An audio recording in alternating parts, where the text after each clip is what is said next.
Hi guys, my name's Tyler. This is Rick. You might remember us from the AccuShare podcast. Had just a couple questions for Rick today. There's a couple questions I get asked quite often on the road, or instances I'll come across. One that recently happened to me is contractor had told me they keep having problems this year, making mix, laying it down. They keep having to mill it up, repave it. I don't know if there were some issues that you've seen or some factors that might contribute to why that's happening. That's a pretty big problem when you got to go out there and mill that road up. Mm-hmm. There's a very high cost to that, right? So I mean, I think that they need to start with the basics, which is mix design, right? So there's what affects those mix designs? The rock that's coming into the yard, for example, that's coming from a crusher. Is that aggregate being tested at the stockpile in the asphalt plant yard? That's a good place to start, making sure the materials are good. Calibrating. Anytime that a plant has a problem, best thing they can do is calibrate. Single point calibrations are okay if you're going to be running, for example, at 200 tons per hour and you're going to be staying there plus or minus a couple tons per hour. But if you're only calibrating to that production rate, what happens if you go up to 300 or 400 tons per hour? Or what if you go down a little bit? You're probably not linear. You don't have a good curve to the plant, so doing a multiple calibration on your aggregates and your liquid asphalt would probably help a lot getting those questions out of your head. Am I not linear with the plant? Making sure that the mix samples take them at the plant. Make sure the mix samples are good at the plant. Get them through your lab and have the lab getting on top of things a little bit faster before you get all that mix down on the road. Don't be producing high quantities of mix before you find out that your mix is bad. Then that brings in your rotomills. But there's a lot of things that can be done, and everybody has their own solutions for these things. But if a plant is properly calibrated, then it should function correctly. There's a lot of control systems out there, but for example, that they're antiquated as well, 30 years old, 40 years old. There's a good chance that maybe even if you calibrate, maybe the liquid and the aggregate and the wrap aren't all jiving together. Maybe the control can't take care of that whole process. Your recycle, you got to make sure that your recycle is sampled. You know what's in your recycle. Are you adding shingles? I mean, there's a lot of variables to go on. What about your dust, your minus 200s out of your bag house? What's changing or what has changed? Are you doing something different?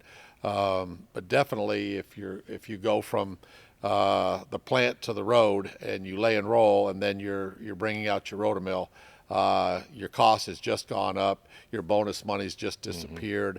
It can be basically it's a catastrophic failure in the process someplace. Right. Yeah. Well, thanks for clearing that up. That's a question I get asked a lot on the road and instances I come across, so it's good to clear that up. Yeah, I mean, it's always the first line of defense, I believe, is to calibrate. Yeah.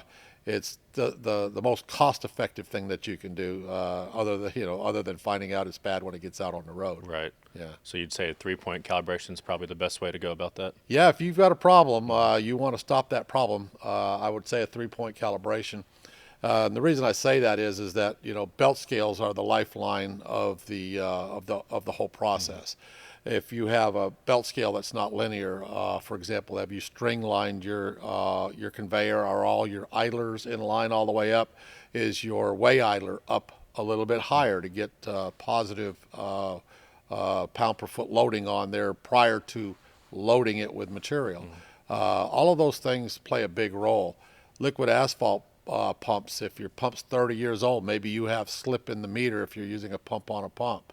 Maybe there's some slippage in there that you can't account for at a single calibration point. So do multiple, 3 low, 3 medium, 3 highs. If your plant's in good shape, a 2-point calibration may be satisfactory, but up your game, so to speak. Right. Do more. It's cheaper and more cost-effective to do it in your yard before you go through the whole process of heating the material, feeding the material, putting it in your silos, trucking it, and then finding out your mix is bad. That's when your cost factor just goes right through the roof. And quite frankly, the eyes are on you when you're paving. Everybody's watching you. Oh, yeah. When you pave one day and your rotor mill comes out the next, people know there was a problem. That's right. Yeah. Yeah. So if a customer is coming across those kinds of problems, what are some primary steps that they are able to do that might be able to help them out in the future? I think that when you run into trouble, the first thing you might need help, somebody to talk to, at least help talk you through things or listen to what your issues are. We have a big bank of people here that are experts in helping.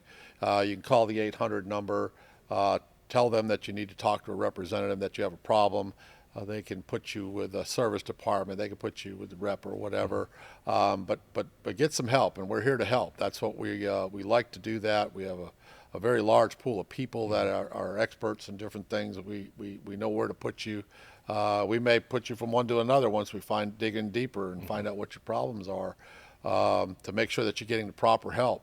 Again, and if we find out that there's something at your plant that's broken, we can help you with that. We can get you parts shipped overnight, same day. We'll meet you halfway with parts if we need to get you up and running. We do whatever it takes to get keep your plant in that uptime condition.